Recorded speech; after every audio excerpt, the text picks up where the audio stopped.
सनातन धर्म में श्राप का या बद्दुआ का एक्चुअल में अर्थ क्या है? तो देखिए बिल्कुल पैटर्न तो है। और ये जो श्राप की हम बात कर रहे हैं, ये कोई ऐसा नहीं है कि गुस्से में आवेश में आकर किसी को कुछ अपशब्द बोल दिए गए हैं। तो अब यहाँ पे आप अगर श्राप की हम जैसे बात करें, क्या कॉम्बिनेशन होते हैं, तो व्यक्ति की भावनाओं की कितनी गहराई है, दूसरा उसके संकल्प की पावर क्या है, तीसरा उसकी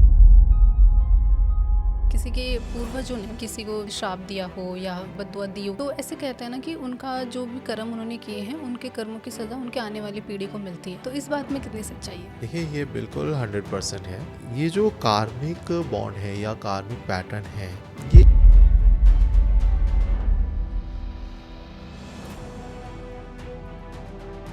हम सब ने बचपन से ये सुना है कि किसी की माँ का दिल मत दुखाओ, किसी को श्राप मत दो, किसी गुरु का अपमान मत करो। लेकिन क्यों? क्योंकि इसके रिवर्ट बैक में जब आपको कोई बद्दुआ मिलती है या श्राप मिलता है तो वो आपकी पीढ़ियों तक चलता है। अब इस बात में कितनी सच्चाई है? क्योंकि लोगों ने जैसे आज कुछ गलत कर्म किए, उनके बद्दुआ उनको मिली, लेकिन वो लोग सोचते हैं कि ये सारा सिस्टम यहीं समाप्त हो गया। लेकिन ये सारी चीज़ें आपके दूसरे जन्म के बाद में भी आपके साथ चलती हैं, क्योंकि हमारे ग्रंथों में कई बार ऐसा देखा गया है कि किन्हीं श्रापों का असर आपके दूसरे जीवन पर भी आता है। मतलब दूसरे जन्म के बाद में भी आपको वो सारी चीज़ें भुगतनी पड़ती हैं या आपको फेस करनी पड़ती हैं। लेकिन इन सब बातों में कितनी सच्चाई है? क्या बद्दुआ जो होती है वो आपके जन्म जन्म तक चलती आती है, या फिर जब आपने ये सारे कर्म किए उसी जीवन में वो समाप्त हो जाती है? आज के इस पॉडकास्ट में हम इन्हीं सब बातों पर चर्चा करेंगे और जानेंगे डॉक्टर मानव गुप्ता जी के साथ कि इन सारी बातों में क्या सच्चाई है और सनातन में हमें इन सब चीज़ों का क्या अस्तित्व देखने को मिलता है। तो चलिए पॉडकास्ट की शुरुआत करते हैं। नमस्कार सर। नमस्कार मैम। हर हर महादेव। हर हर महादेव सर, कैसे हैं आप? प्रभु की कृपा से बहुत अच्छे हैं। और आप ठीक? मैं सर बहुत बढ़िया। और सर बहुत दिनों के बाद मिलना हो रहा है वापस से, काफ़ी टाइम हो गया मैं एक्चुअली शूट किए हुए और ये सारी चीज़ें, क्योंकि सर मुझे ऐसा लगता है कि हमारी लाइफ में कई चीज़ें जो होती हैं वो पैरेलल चलती हैं, तो हमें टाइम टू टाइम उनको भी टाइम देना चाहिए, राइट? जी बिल्कुल। तो सर आज हम बात करने वाले हैं श्राप और बद्दुआ वाले कॉन्सेप्ट पे। वैसे तो आपने अपने कई पॉडकास्ट में बीच बीच में इन सारी चीज़ों को उठाया है। जी जी सर। लेकिन आज प्रॉपर इन सारी चीज़ों पे बात करते हैं, क्योंकि लोगों में ना कहीं मिसकंसेप्ट होता है, या कई जगह ना एक ही चीज़ को लेके माइंड में क्योस चलता रहता है कि सारी चीज़ें होती है नहीं होती, ये असर कितना करते हैं, काफ़ी सारी चीज़ें होती हैं। तो सर बात करते हैं कि सनातन धर्म में श्राप का या बद्दुआ का एक्चुअल में अर्थ क्या है? मतलब ये सारी चीज़ें एक्चुअल में होती हैं या सिर्फ एनर्जेटिक और कामिक पैटर्न्स का कोई रिलेशन होता है? तो देखिए बिल्कुल पैटर्न तो है। और ये ना अगर हम सनातन दर्शन के अंदर हम देखें, तो यहाँ पर ये जो श्राप की हम बात कर रहे हैं, ये कोई ऐसा नहीं है कि गुस्से में आवेश में आकर किसी को कुछ अपशब्द बोल दिए गए हैं, है ना। तो ये वो नहीं है। मतलब जैसे कि आजकल की अगर भाषा में बात करें कि कोई किसी को गाली दे रहा है, कोई अब्यूजिव वर्ड यूज़ कर रहा है, तो श्राप मतलब इतना नहीं है। सनातन में इसे पूरा डिकोड करा गया है, पूरा डिटेल में बताया गया है। ठीक है, मतलब ये एक तरीके का आप कह लीजिए कनेक्शन है, एक कार्मिक बॉन्ड है, किसके अंदर जो श्राप दे रहा है और जिसको दे रहा है, इन दोनों के बीच में। ठीक है ना, एक ऐसा एक टाइमलाइन को लेके, एक कर्म को लेके, एक स्पेसिफाई किसी पल को लेकर ये एक बॉन्ड बन गया है। ठीक है, मतलब जैसे कि जो भी आत्मा है, जो भी व्यक्ति है, जो परेशानी में आया है या जिसको हर्ट करा गया है, जिसके साथ में अन्याय हुआ है, जब उसकी आत्मा लेवल पर जब वो परेशानी टच हुई है, ठीक है, यानी कि इसे कहें कि आप उसके आत्मा के जो अध्यात्म को टच हुआ है, या इसके लिए एक चेतना लेवल कहें कि चेतना के स्तर पर, ठीक है, वो दर्द, वो जो उसकी ठेस है, जो चोट है, जो अन्याय है, वो उसके चेतना के स्तर पर अगर पहुंचा है और चेतना के द्वारा उसने एक ऐसे पल की, एक ऐसे मोमेंट की, कोई एक ऐसे लाइफ की कामना कर दी है पल की, किसी सेकेंड पर्सन के लिए, ठीक है, जो दर्द में करी गई है, तो ऑब्वियसली श्राप हो गया, है ना। अच्छा। बद्दुआ हो गई, श्राप हो गया, क्योंकि वो दर्द में हुई है। वही अगर खुशी से होती तो ये वरदान हो जाता, जी। है ना। तो किसी को इतना हर्ट कर दिया गया है कि उसने अपने मतलब उस टाइम पे वो सब चीज़ भूल गया, और उसके दर्द और उसका चेतना का स्तर ये संपर्क में रहा। ठीक है, और उसने उस चेतना को जागृत करते हुए उसके स्तर पर एक पल की कामना कर दी, तो ये एक श्राप में कन्वर्ट हो जाता है।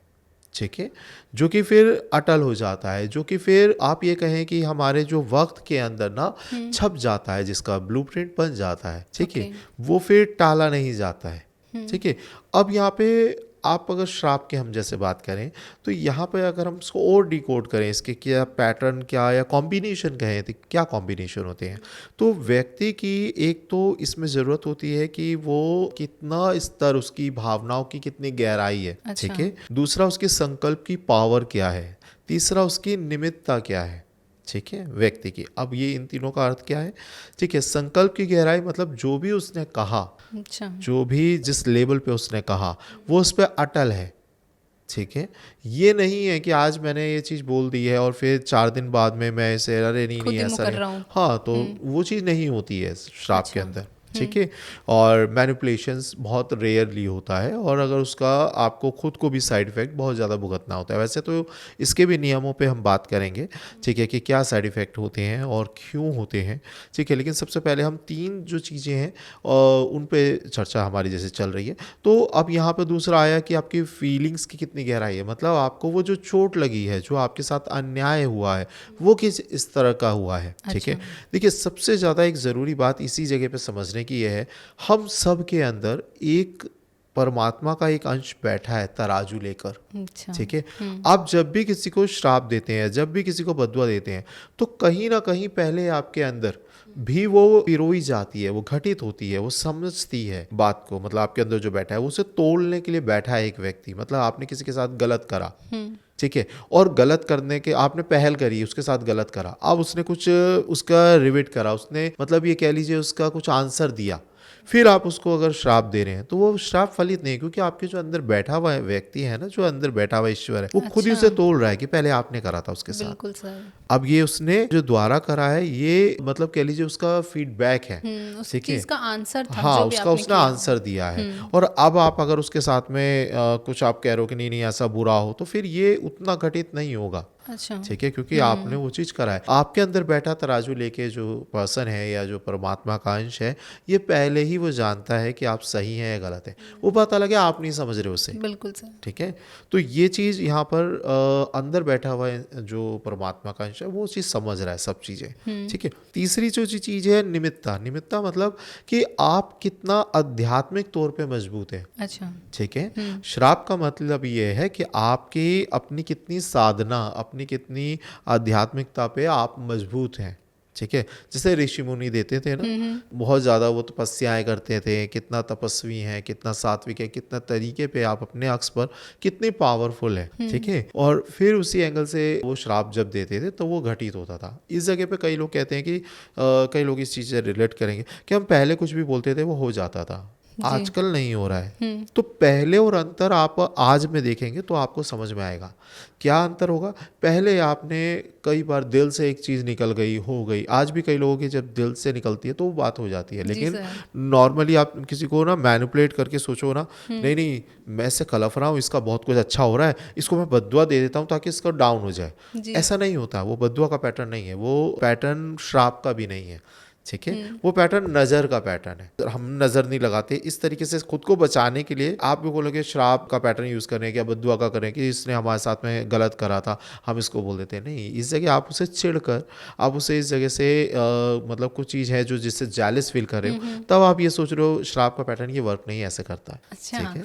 इसका मतलब आपके अंदर के प्योरिटी फॉर्म चाहिए, आप चेतना के स्तर को तभी तो टच करोगे, ओके, है ना। Right sir. जब आप अंदर से प्योर हो, जब अंदर से दर्द हुआ है एक्चुअली आपको कहीं से, और आपने पहल नहीं करी है, आप बहुत कोऑपरेटिव हो, हर जगह अच्छे कर रहे हो, और सामने वाला पर्सन अगर गलत कर रहा है तो अब आपको वो एक ठेस पहुंची, चेतना का स्तर पर आपको वो छुआ गया है ना, फील हुआ, और तब आपने कुछ ऐसा निकला, तब वो असर करता है। और इसी जगह पर हमारी एस्ट्रोलॉजी तो कई ऐसे योग की भी विवेचना करती है, बताती है कि आपने किसी को माफ भी कर दिया तब भी वो श्राप का काम करता है। अच्छा, ठीक है? जैसे सर। जैसे कि किसी के कुंडली में फर्स्ट हाउस में केतु होना, हमने एक बहुत पहले एक रील बनाई थी और हमने उसमें ये चीज़ डिस्कस करी थी, बहुत सारे उसमें कमेंट भी आए थे कि हाँ ये बहुत ट्रू है, क्योंकि ये लोग बाग फील करते हैं जिसके अच्छा। फर्स्ट हाउस में केतु होता है। हालांकि उसके लिए भी बहुत ज़्यादा कॉम्प्लिकेटेड सिचुएशंस होती है, फर्स्ट हाउस में केतु है, उसे बहुत सारी चीज़ें अपने आप को ही त्यागना पड़ता है, उस चेतना के स्तर को पहुँचना पड़ता है उस स्तर तक।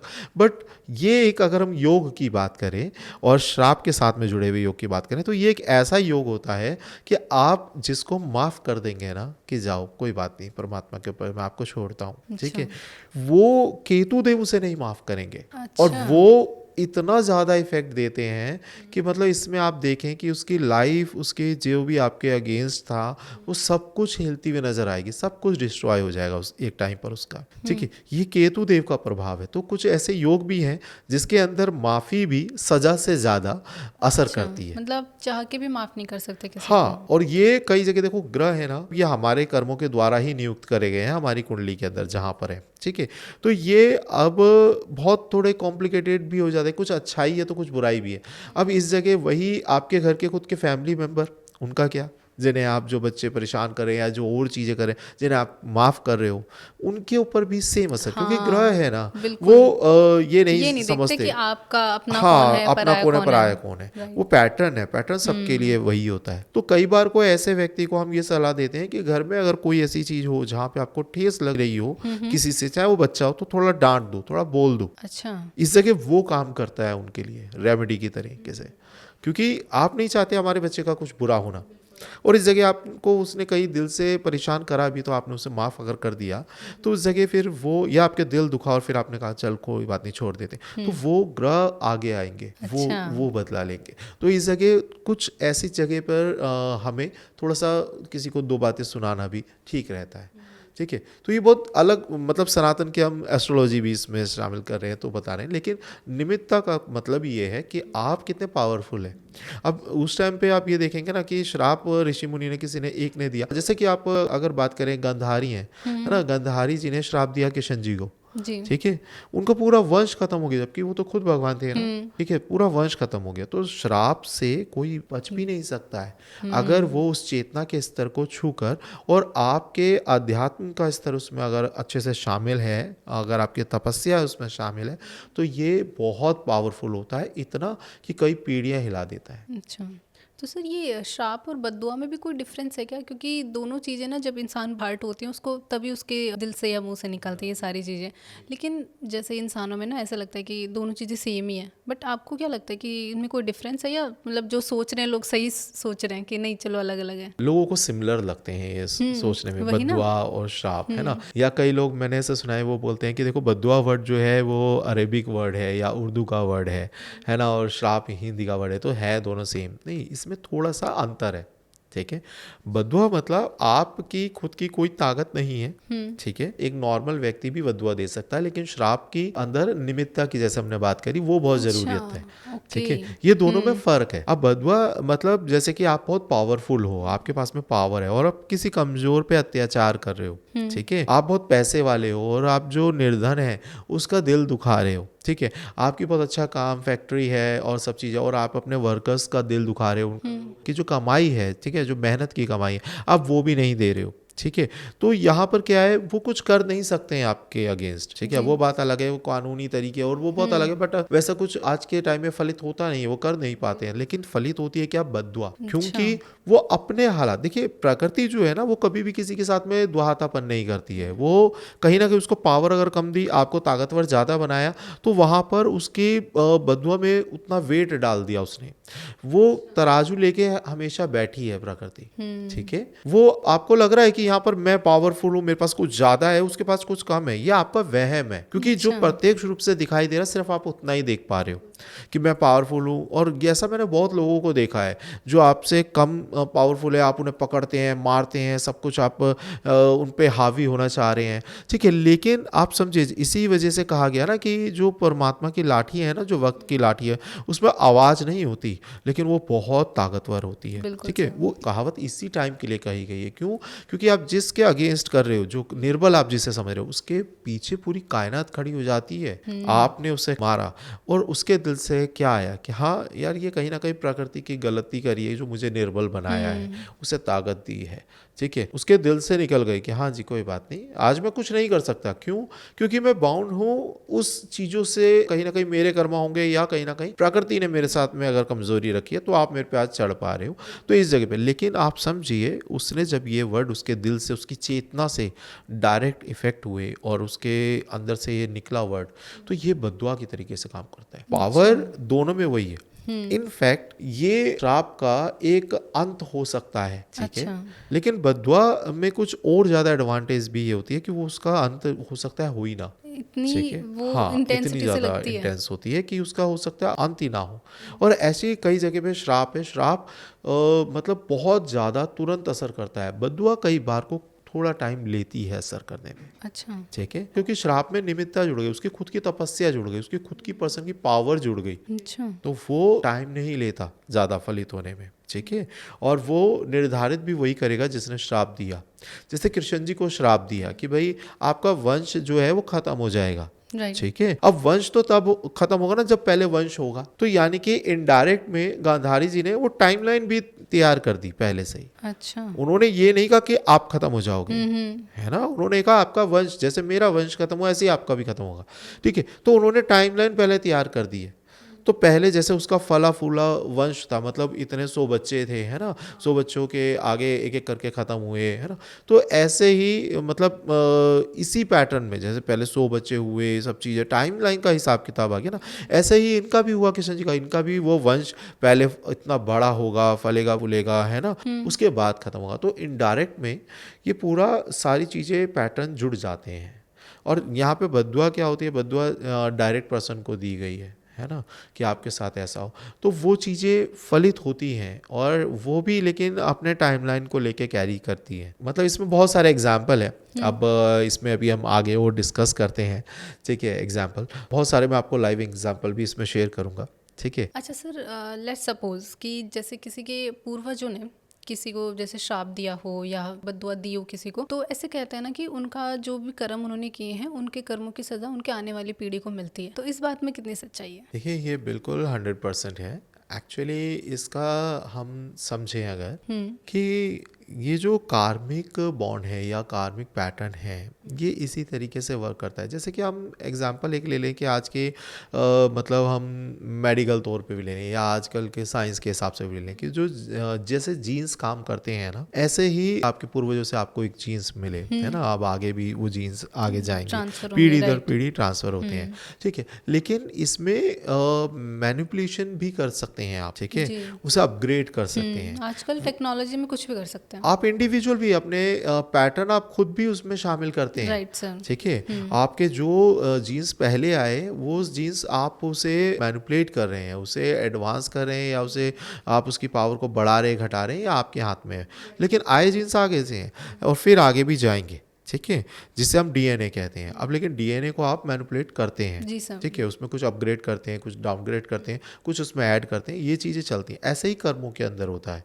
कर्म भी इसमें मतलब वंश कर्म बोलते हैं, ये साथ में जुड़ते चले जाते हैं, ठीक है। अच्छा। इसके पैटर्न से मुक्त नहीं हो सकते हैं। मुक्त इन द सेंस कि जो पूर्वजों ने बोया है, ठीक है, वो आगे की जनरेशन को काटना पड़ेगा ही पड़ेगा।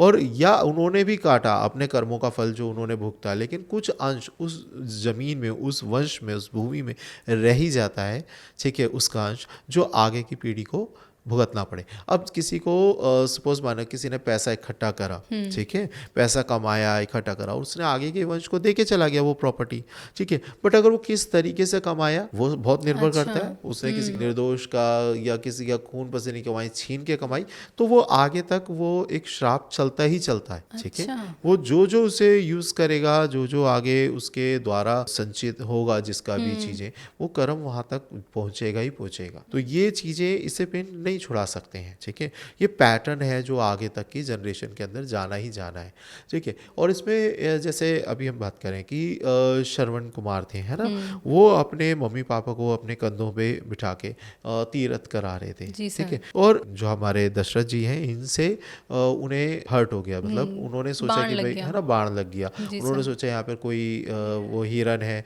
तो उन्होंने बाण चलाया, वो उसने लग गया। तो उनके माँ बाप ने क्या कहा कि जैसे तुमने हमारे ये पुत्र वियोग में हमें रोना पड़ रहा है ना, आपको भी ऐसे रोना पड़ेगा, ठीक है। बिल्कुल। तो फिर उनके बच्चों को वनवास जाना पड़ा, है ना, राम जी को वनवास जाना पड़ा। बाकियों से इतना अटैचमेंट थी नहीं था, अलग मैटर है, बट सबसे ज़्यादा अटैचमेंट राम जी से था, वो उनको वनवास जाना पड़ा। उनके वियोग में वो रो रो के चल बसे।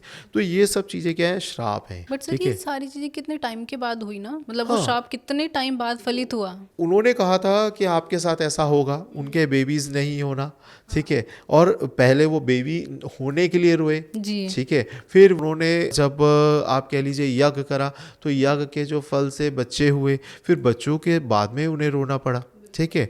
तो ये एक टाइमलाइन जिस टाइम पर वो निर्धारित करी गई, जितना श्राप प्रबल है उसकी फलित होने की इंटेंसिटी वैसे ही पहले बुनी जाएगी, अच्छा। ठीक है, उसके बाद वो घटित होगा, हुँ।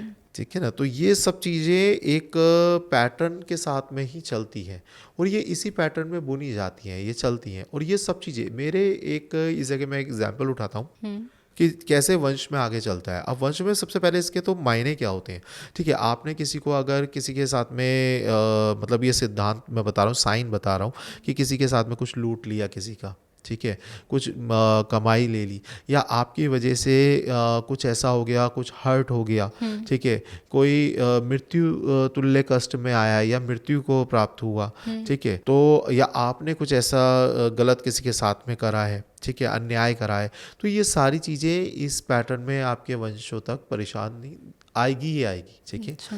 एक लेडी हैं और हालांकि मेरे पास में ऐसे बहुत सारे केसेस हैं, और लेकिन एक जो बहुत ज़्यादा मैंने उनके मतलब इतना ज़्यादा प्रोमिनेंट देखा वो केस उनके साथ में जो चल रहा था, उनके घर के ना जितने भी मेल हैं वो सब मर रहे थे, सब अच्छा। मृत्यु को प्राप्त हो रहे थे सर्टेन एज में, और वो मतलब जितने भी घर के जेंट्स हैं उससे पहले सब खत्म हो चुके थे, ठीक है। उनके हस्बैंड, उनके देवर और उनके जेठ, उनके बच्चे, सब घर के जो जेंट्स हैं ना वो जाते जा रहे थे। रीज़न जब देखा गया, बहुत लोग उससे पहले उन्होंने दिखाया, किसी को समझ में नहीं आया, किसी ने अपने अपने पैटर्न से चीज़ें बताई, लेकिन वो चीज़ समझ में नहीं आई। जब वो केस आया हमारे पास में, तो जब देखा, पैटर्न होते हैं, तरीके होते हैं बहुत सारे, क्योंकि मैं एक विद्या से नहीं देखता हूँ, ऐसा नहीं कि सिर्फ एस्ट्रोलॉजी के बिहाफ पे देखा गया, बहुत सारी और तरीके होते हैं जिसके तरीके से सारी चीज़ें देखी जाती हैं। तो जब देखा तो वहाँ पर एक इशू ये मिला कि उनके यहाँ पर ना कोई एक ऐसी नेगेटिविटी थी, एक ऐसी पावर थी, एक ऐसी फीमेल कोई एक ऐसी आत्मा कह लीजिए आप,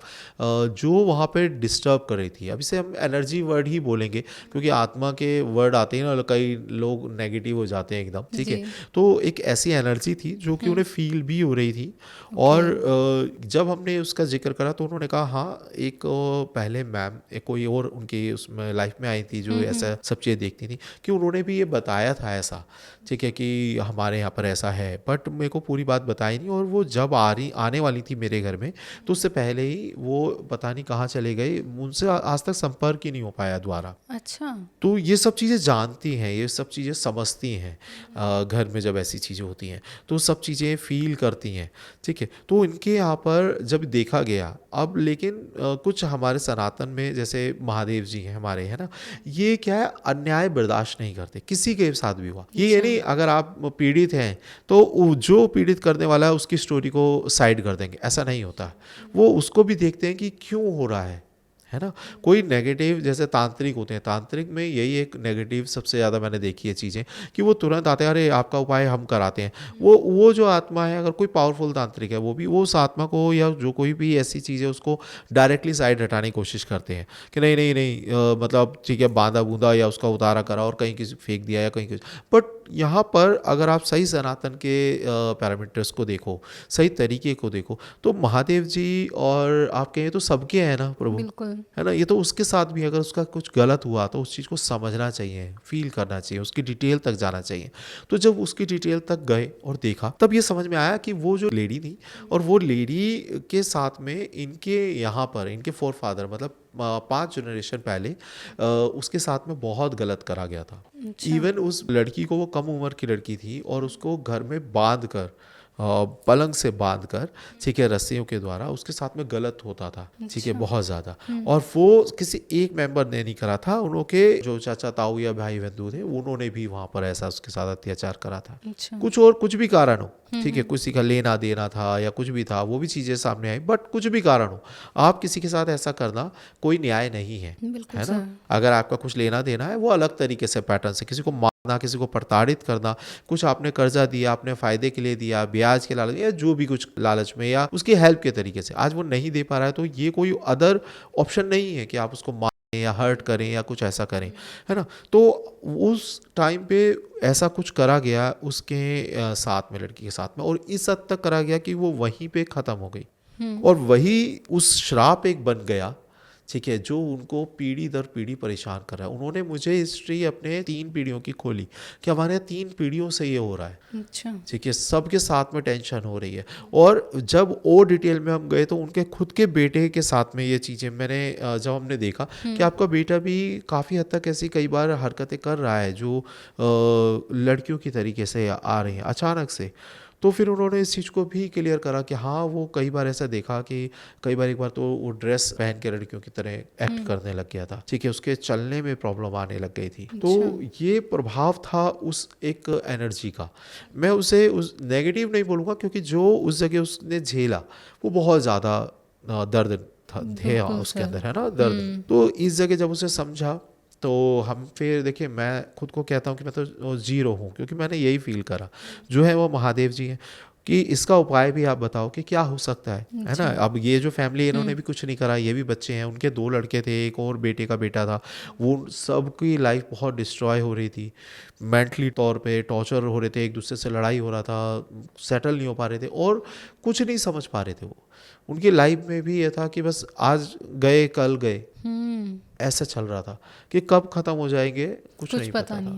ये हालत चल रही थी। तो जब आगे रखा गया कि प्रभु देखो, समझो ये क्या चीज़ चल रही है और कैसे इसका निवारण है, तो ये चीज़ समझ में आई कि ये एक ऐसा रास्ता दिया भगवान ने कि जो वो लेडी थी इसको उठा के इन्हीं के पितरों की योनि में शामिल करा जाए। अच्छा। ठीक है, ताकि ये कुछ भी भाग दें तो पितरों के साथ साथ इनसे भी मिलने का हक है अब। बिल्कुल। जैसे कि उनकी जो पत्नियां हैं या जो भी जाते हैं, लेडी अगर गई हैं तो वो जेंट्स के साथ में ही उनको भी भाग पहुंचता है। ऐसे ही इस आत्मा को भी भाग पहुंचना चाहिए इनके यहाँ के तर्पण का। अच्छा। ठीक है, ये क्यों अतृप्त रहे, ये क्यों बिल्कुल। उस योनि में परेशान है। अगर इसको योनि भी मतलब डायरेक्ट मुक्ति पे, तो अब इसके भी कर्म है, मुक्ति पे तो नहीं जा पाएगी, बट जाएगी कैसे, ये पहले उस पितृ योनि में शामिल करो ताकि इसके यहाँ से जो भी भाग जाना है इसके पूर्वजों को, वो पहले उसको जाए। अच्छा। तो ये सब चीज़ें एक तरीका, एक अनुष्ठान, एक प्रॉपर वे होता है कि उसको उस योनि तक पहुंचाया जाए। अब उसकी गति नहीं हुई, उस गति को भी प्रमाणित करना होता है तरीके से। ठीक है, और इसका पैटर्न बहुत अलग लेवल का होता है, मतलब तांत्रिक तरीकों से इसका पैटर्न होता है। ठीक है, तो उसको किसी चीज़ में लाकर, ठीक है, और फिर उसके जैसे पूरे उसके कर्म होते हैं, ठीक है, क्रियाएं होती हैं, अंतिम क्रिया होती है उसकी। ठीक है, और फिर उसके बाद में उसकी मुक्ति के लिए, मतलब मुक्ति इन द सेंस उससे शिफ्ट होती है वो पितृ योनि में। ठीक है, तो एक ये प्रॉपर वे होता है, और भी बहुत सारी चीज़ें थी, अनुष्ठान के द्वारा ऐसा करा गया और फिर फलस्वरूप उनके जो बच्चे हैं उनमें वो चेंजेस देखने को मिले। अच्छा। ठीक है, तो ऐसे ही पैटर्न वर्क करता है, ऐसे ही ये सब चीज़ें दिखाई देती है। सर, कई फैमिलीज़ में ना एक रिपीटिंग पैटर्न देखे जाते हैं, जैसे आप बोल रहे हो कि कई फैमिलीज़ में कंटिन्यूसली डाइवोर्स होते हैं या बच्चे नहीं होते, उनमें काफ़ी ऐसी चीज़ें देखी जाती हैं। तो ये सारी चीज़ इन्हीं सब की वजह से होती है कि आपने पूर्व जन्म में क्या कुछ किया था। तो देखिए, ये ना बेसिकली साइन होते हैं। अच्छा। तो यहाँ पर क्या होता है, इसको कैसे समझे।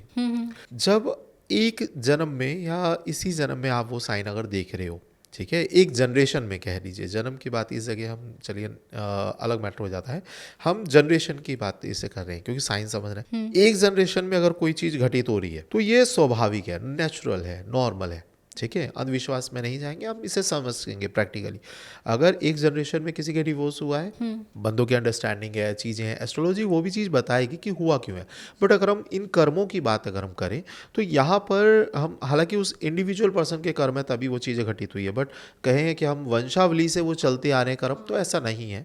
ठीक है, यहाँ पे वो इंडिविजुअल कर्म है अगर एक जनरेशन के अंदर वो देख रहे हैं। अच्छा। 2 जनरेशन में सेम चीज़ पैटर्न अगर दिखाई दे रहा है तो काफ़ी इस जगह पे चांस है कि ये हो सकता है ये चलती आ रहे हो पूर्वजों से, ये चलता आ रहा पैटर्न। लेकिन फिर भी हम अगर 2 जनरेशन में सेम चीज अगर हो रही है तो हमें इत्तेफाक मान लेते हैं। हाँ। ठीक है, बट अगर हम 3 जनरेशन के अंदर सेम चीज घटित हो रही है तो ये बिल्कुल वो पैटर्न है। अच्छा। जो कार्मिक पैटर्न है आपके पूर्वजों से चलता आ रहा है, इसको आपको मतलब समझना बहुत जरूरी होगा। सेम एज पर, ठीक है, अगर मृत्यु हो रही है, ठीक है, सेम एज पर घर में बीमारी आ रही है, सेम एज पर वही बीमारी हम कहते हैं ना, जैसे हेरिटेज है कि हाँ भाई ये मम्मी को थी, दादी को थी, परदादी को थी, या दादा परदादा को थी, है ना, पिता को थी, फिर बच्चे को आ रही है, तो ये लेकिन कार्मिक पैटर्न ही है। अच्छा। ठीक है, और जैसे किसी की शादी शादी नहीं हो रही, ठीक है, और या संतान नहीं हो रही, तो ये भी सेम उसी जगह पे पैटर्न है, ठीक है, अच्छा। कि किसी के घर में शादियों में परेशानी हो रही है, चाचा ताऊ में भी हो रही है, या सेम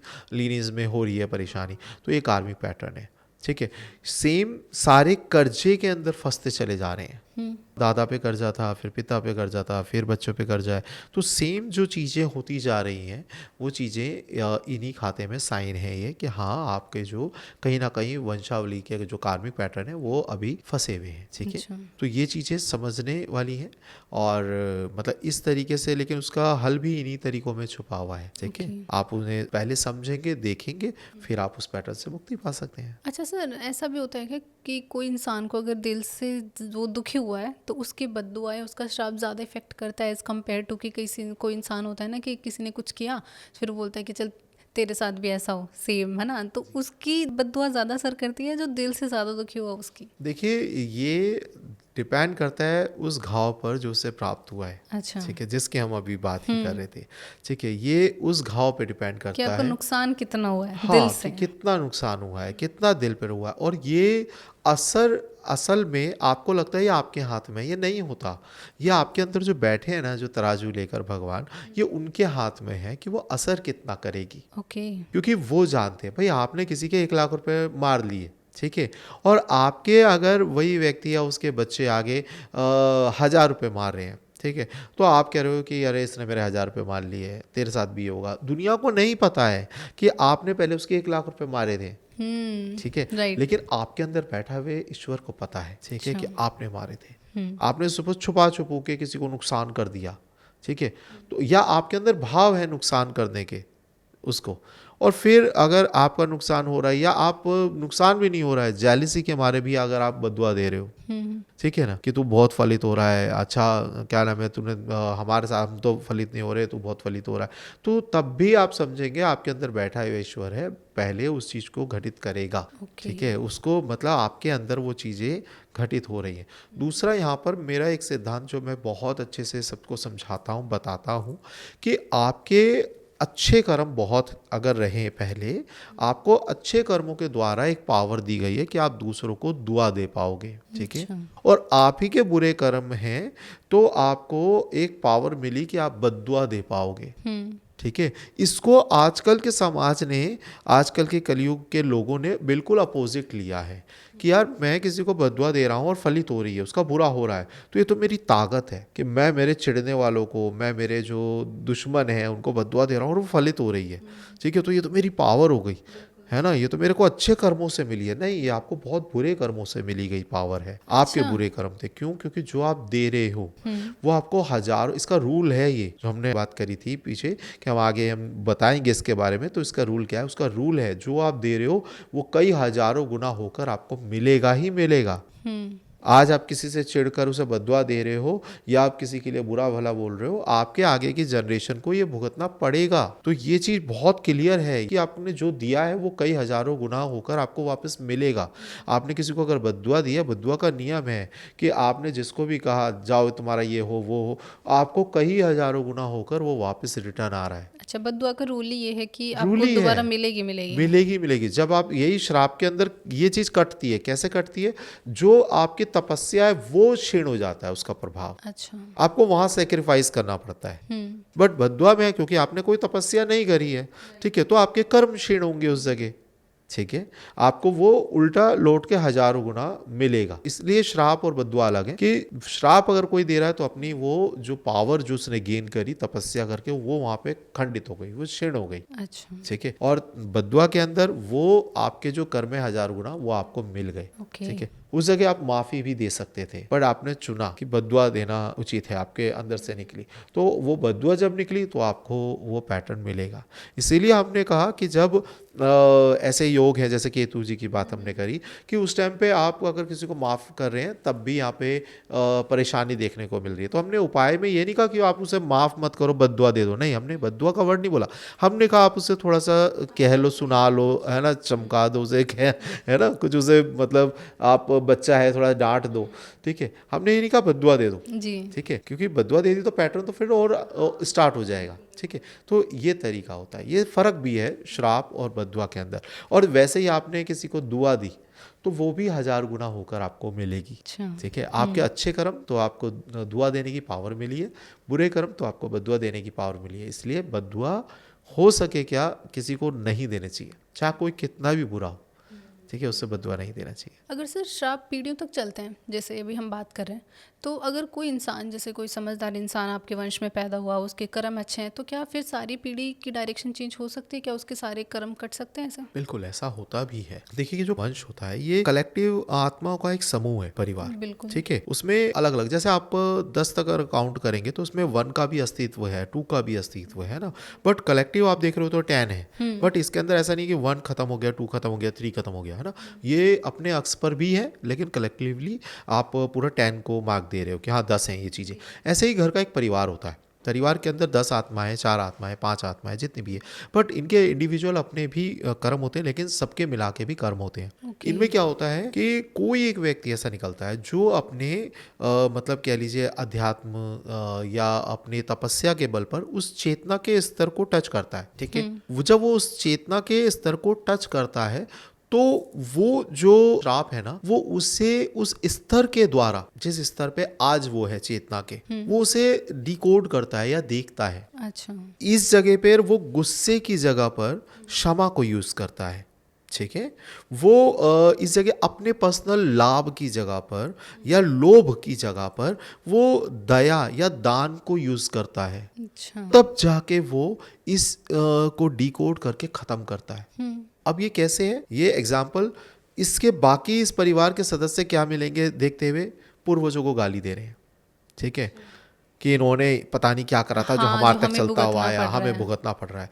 ये लोग देवी देवताओं को भी गाली देते हुए दिखेंगे कि इन्होंने हमारे साथ में पता नहीं क्या, हम तो इतनी तपस्या कर रहे हैं, इनके आगे हाथ जोड़ रहे हैं, इनका चढ़ावा चढ़ा रहे हैं, फिर भी हमें भुगतने को मिल रहा है, ठीक है। लेकिन एक जो व्यक्ति की हम बात कर रहे हैं वो उसका पैटर्न बिल्कुल अलग होगा। वो उन सबको रोकता है कि भाई क्यों हाँ, बोल रहे हो वो इतना बिल्कुल बुरा। अलग होगा। वो इस जगह पर, वो उस गुस्से की जगह पर वो क्षमा को यूज करेगा, अंडरस्टैंडिंग को यूज करेगा। उसका चेतना का स्तर ही ऐसा करवा रहा है।